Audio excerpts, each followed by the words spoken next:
ఇగో నేను అడిగినా కదా, water man of India Rajendra Singh, విన్నారా పేరు ఎప్పుడన్నా మీరు? తెలవాలే మీకు.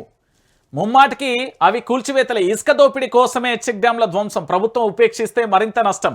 ఇలాంటి సంఘటనలు నా జీవితంలో చూడలేదు. నీటి ప్రవాహానికి వ్యతిరేక దిశలో అవి కూలాయా? ఇసుక మాఫియా తప్ప వేరే కారణం కనిపించలేదు. రంధ్రం చేసి జిలిస్టిక్ సంబంధించి పెట్టి పేల్చేసిలు. ప్రభుత్వం వెంటనే వారిని అరెస్టు చేయాలి. యుద్ధ ప్రాతిపదికన దర్యాప్తుకు ఆదేశించాలి. సాగు నీటి నిర్మాణాల వరుస పేల్చివేత ఘటనపై పీపుల్స్ ఎంక్వైరీ కమిషన్ ఏర్పాటు చేస్తాం. మెగసెసే అవార్డు గ్రహీత రాజేంద్ర సింగ్ వెల్లడి. తనుగుల, అడవి, సోమనపల్లి గ్రామాలలో ధ్వంసమైన చెక్ డ్యాంలు పరిశీలిస్తున్నాడు. ఇక్కడ ఏం చెప్తున్నాడంటే, కరీంనగర్ జిల్లా జమ్ముకుంట తనుగుల చెక్ డ్యాం వద్ద మాట్లాడుతున్న water man of India doctor Rajendra Singh గారు ఏం చెప్తున్నారంటే, అయ్యా ముఖ్యమంత్రి యనుమల రేవంత్ రెడ్డి గారు, అవి ఏం జరిగినాయి అంటే అక్కడ పూర్తి స్థాయిలో కూడా వాటిని పేల్చేసిళ్ళు. పొక్కలు ఉన్నాయి, దాంట్లో ఇంత మందు పాత్రలు పెట్టిళ్ళు, మందుగుండు సామాగ్రి పెట్టి పేల్చేసిళ్ళు. దాని సంగతి ఏందో చూడవయ్యా అని అడుగుతున్నారు. దాని గురించి ఏమన్నా చెప్తారా? చెప్పే పరిస్థితి. ప్రభుత్వం చర్యలు తీసుకోకపోతే గంతే. తోడేళ్లకే తోడ్పాటు.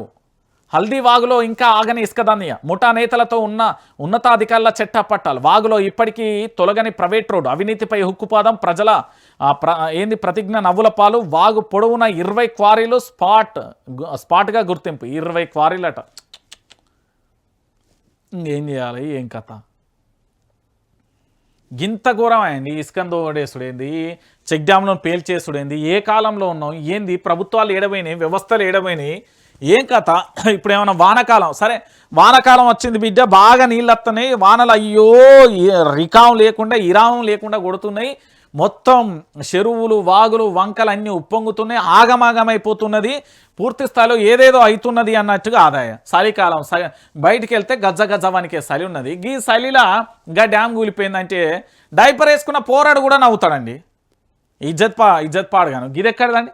ఈ డ్యాములు కూల్చేస్తా అంటే ఆయన ఎక్కడి నుండో వచ్చి డాక్టర్ రాజేంద్ర సింగ్ గారు మాట్లాడుతూ ఆయన చెప్తున్నాడు, గిట్లయితే ఎట్లా ముఖ్యమంత్రి, ఏం పాలన చేస్తారు మీరు అని అడుగుతున్నాడు. దాని గురించి ఏమైనా ఉన్నదా? లేదు.